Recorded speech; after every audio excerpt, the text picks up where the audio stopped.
I'm joined today by Frank Meeink, who is a former neo-Nazi and also the author of the book, The Autobiography of a Recovering Skinhead. Frank, it's great to have you back again. We had some great feedback the last time you were on, and we're actually here to talk about, in the wake of really two over the weekend shootings that involved right-wing, extremist, anti-government, in some cases, this kind of white supremacist ideology, we've seen a reluctance from corporate media to be upfront about the connection between that ideology, the kind of Second Amendment gun fetishism, the Tea Party, the Clive and Bundy Ranch, and you actually know quite a bit about that connection that exists. So let's start kind of at the broadest level.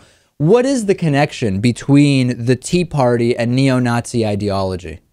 You know, the big connection happened right around where they started actively even recruiting some of the older neo-Nazis that I even know on the East Coast.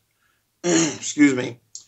Some of the guys that I even used to run with in the movement 20 years ago were starting to become members of the Tea Party.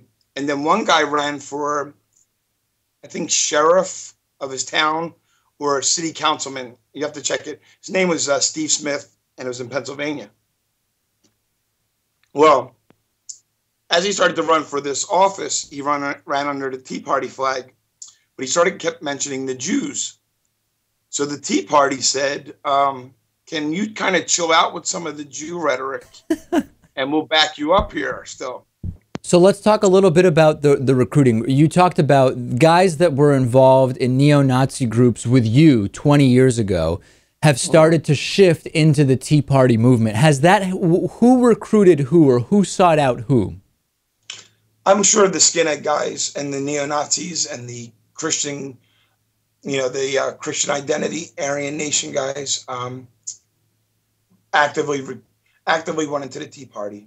Like, they started seeing, and I started seeing it about 2-3 years ago, where I noticed like a lot of guys were reposting things on Twitter or Facebook, neo-Nazi guys, still active, but we're getting older and not so much putting swastikas out anymore on their Facebook because they were dads and their kids were in high school because they're my age. But I noticed they were always posting like Tea Party articles and stuff from their website. So I started looking into it.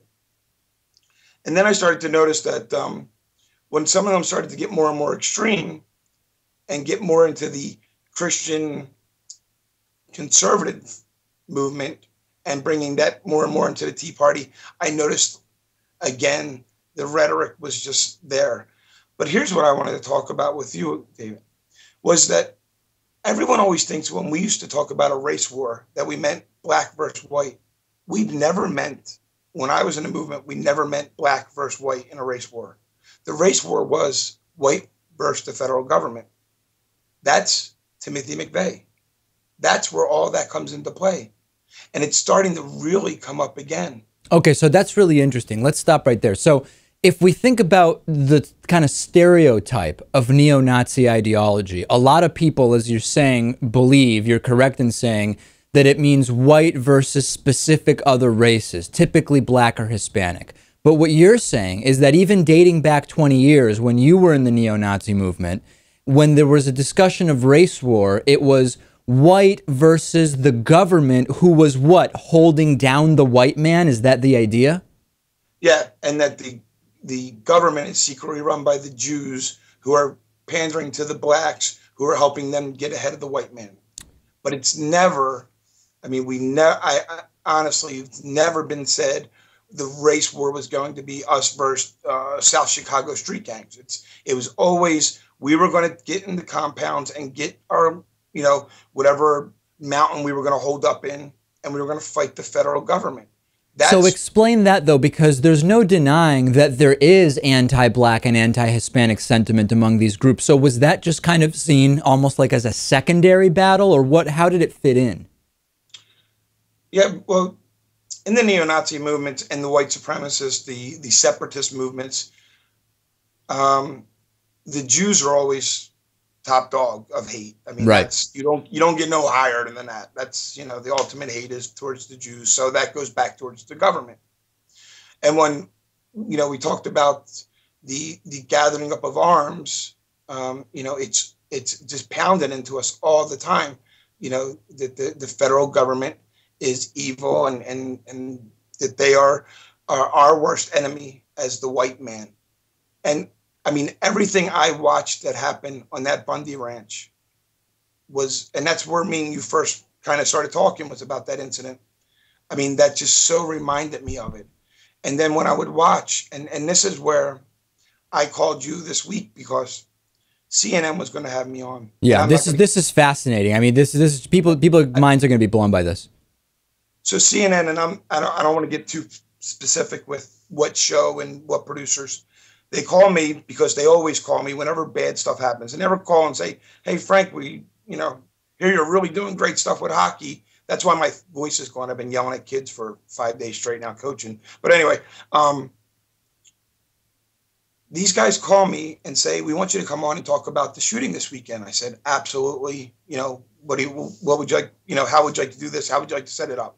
They said, "Okay, well, let's do a pre-interview." And they started talking to me, and I told them about the federal government thing. I said, "Look, again, stop thinking that when we said race war, we mean black versus white. I mean, we always meant the federal government, that Timothy McVeigh and the order." And I'm going over the stuff, and they said, "Okay." And they said, "Well, what's the difference today?" And I said, "Well, what the difference is today is that we never had a national news network that stood by us that they have now."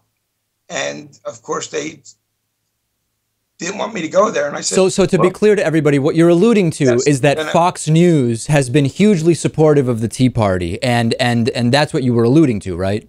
Because I started to give her even examples. I said, there was times when Kelly, the hottie chick Kelly on Fox News, I can't think of her last name, where I would watch, because I watch Fox News every day because I like to drive myself crazy.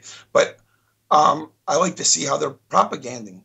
So as I watched her talk about it, she says, there are American citizens right now being surrounded by federal government with AR-15s. And she goes on, and these ranchers, right? She keeps spinning. You know how they do it. Yeah. So they keep doing this. And I was watching it the whole time. Then Sean Hannity comes on. He starts saying the same thing. American citizens, farmers, ranchers are being surrounded right now by not giving a news story, but beating a drum.